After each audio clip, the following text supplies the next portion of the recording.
Sana man lang wala na mag-away-away regarding dun sa mga trabaho kasi iba-iba tayo ng trabaho. No, iba-iba po tayo ng trabaho. And yung trabaho natin is meron at meron ding mga na-exhaust ka talaga, napapagod ka kahit ano pa yung work mo na yan. So, umihiling lang naman yung ibang non-teaching personnel for the same wellness break din po sana. But then, sana lang ang request ko is magkakaintindihan both non-teaching at saka teaching personnel. Kasi actually, naiintindihan ko naman ang mga non-teaching personnel since nandun na rin po ako sa kanila. At the same time, naiintindihan ko rin naman ang teaching personnel kasi galing din naman po ako sa teaching. So, ang ano lang po siguro dito is magkaroon ng ano yun, pang-unawa ang bawat isa. Kasi hindi naman hihilingin ng non-teaching personnel ang wellness break din nila if hindi rin nila need talaga. Kami naman, sa school head, tanggap na namin.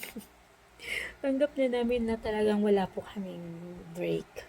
Ayan, kasi nag-function ang school everyday kasi yan. Walang baka-bakasyon po sa amin. So, that's it.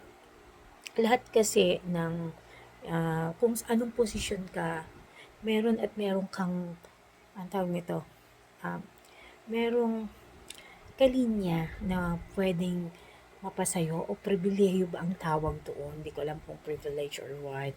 Yan, iba-iba po kasi tayo.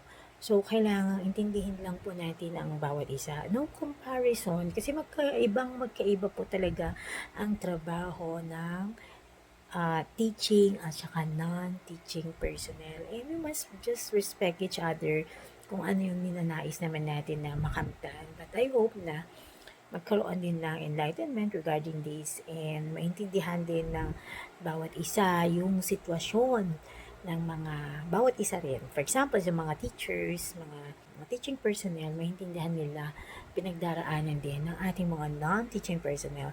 Same naman ang non-teaching personnel maintindihan ang pinagdaraanan ng mga teaching personnel. So I hope na everyone makuha din natin yung satisfaction, but still sana we have that passion and magampanan talaga natin yung ating mga trabaho na naiatas po sa atin bilang kawani ng gobyerno.